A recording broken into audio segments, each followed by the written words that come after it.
My village was tucked away, deep in the countryside, a place steeped in poverty and superstition.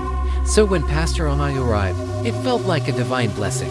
He'd pray for the sick, and miraculously, they'd recover. He'd point at a barren field, offer a prayer, and weeks later, green shoots would push through the earth. The villagers hailed him as a living saint. He lived by himself in a grand house on the hill, but a strange aura clung to him.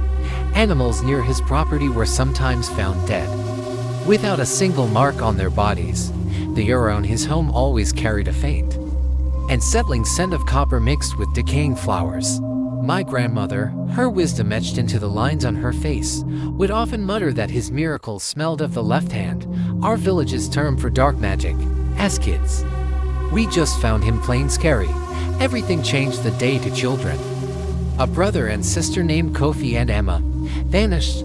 The entire village mobilized, searching day and night. Pastor Anayo led the prayers, his voice booming with a confidence that seemed to promise their safe return. On the third night, I was startled awake by a dog's frantic, desperate barking. My father and the other men grabbed their machetes and flashlights, rushing towards the sound, which led them into the woods behind the pastor's house. I couldn't stay behind. I slipped out and trailed them from a safe distance. They uncovered a clearing none of us had ever seen before. In its center stood a crude stone altar. The metallic smell of copper was overpowering, and there he was, Pastor Onayo. He wasn't wearing his usual pristine white robes.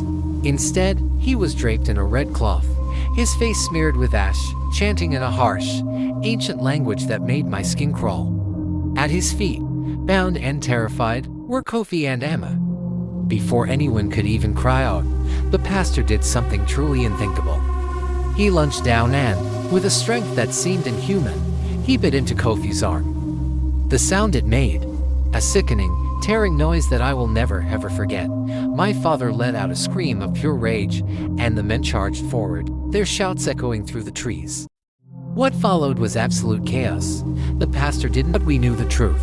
The very moment he was captured, his miracles reversed. The crops he had blessed withered and died. The people he'd supposedly healed fell once more. We burned everything in that clearing, trying to erase the darkness. To the outside world, he was just a lunatic. But in our village, we understood. He wasn't just a fake pastor.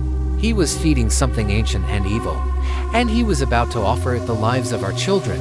It's a chilling reminder that sometimes, evil doesn't show up with horns and a pitchfork. It arrives in a pastor's robes, offering you miracles. Thanks for listening. And if you enjoyed this story, be sure to subscribe for more.